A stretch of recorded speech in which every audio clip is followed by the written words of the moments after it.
চলে গেছো তাতে কি নতুন একটা পেয়েছি তোমার চেয়ে অনেক সুন্দরী। চলে গেছো তাতে কি নতুন একটা পেয়েছি, এই গানটি যেন পূর্ণতা পেয়েছে তাহসান ভাইয়ের জীবনে। বর্তমানে তিনি সেই মিথিলার শোক ভোগ দুঃখ দূর করে নতুন একটির সাথে জড়িয়ে পড়েছে, আর নতুন এই বিয়ে করে যেন পুরো ভাইরাল। তো চলুন আজকে জেনে নিব তাহসান ভাইয়ের নতুন যেখানে বিয়ে হলো কি ঘটতে চলেছে, এবং আপনারা নিশ্চয়ই অনেক কথা শুনেছেন।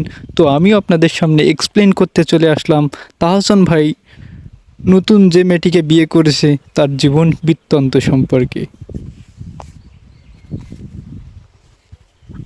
আসলে ভাই আমরা জাতি হিসাবে বাঙালি জাতি, কোনো কিছু লাড়া না দিয়ে এত সহজে ছাড়ি না। তাহসান ভাই কারে বিয়ে করলো এ খোঁজ না রাখলে হবে?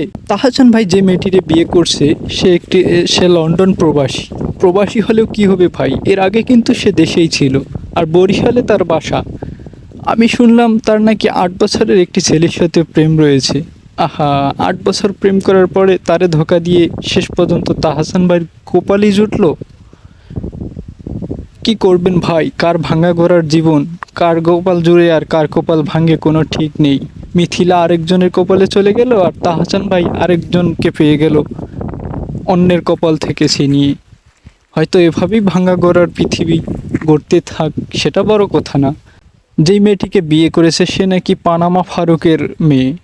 পানামা ফারুক অস্ত্র মামলায় ক্রস ফায়ারে মারা গেছে, পরবর্তীতে তারা বিদেশে অবস্থান করে, এবং সেই মেয়েটি সম্পর্কে সেই মেয়েটির জীবনের খরচ চলাফেরার জন্য নাকি বরিশালে সেই ছেলেই দিত। বাইরে ভাই কি বলবো আর। লোকে আমারে শুধায় মানুষ কেন দেখা খায় বলো না। তো তাহসান ভাই আপনার বিয়ের তো দাওয়াত খাওয়ালেন না, অবশ্যই আমাদেরকে দাওয়াত দিতে ভুলবেন না, কারণ আমরা আপনার সমালোচনা করলেও খুব বেশি খারাপ করি না।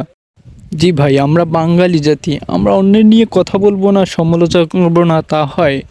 সমালোচনায় হয়তো আমাদের মাঝে একটি শান্তির একটি অংশ হিসেবে পরিচালিত।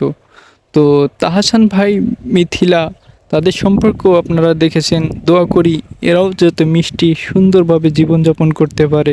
আপনাদের সকলের প্রত্যাশা এটাই হওয়া উচিত। তো আজকের ভিডিওটি এখানেই শেষ করছি। ভিডিওটি ভালো লাগলে চ্যানেলটিকে সাবস্ক্রাইব করবেন এবং পাশে থাকা বেল আইকনটি বাজিয়ে দিবেন। আরও এরকম মজার মজার ভিডিও পেতে আমাদের সাথে থাকবেন। সাথে আপনাদের একটি কমেন্ট করবেন যে আপনার পরবর্তী ভিডিও কোন বিষয়ের উপরে চান, তাহলে পরবর্তী ভিডিও আপনার মনের মতো করে তৈরি করতে পারবো।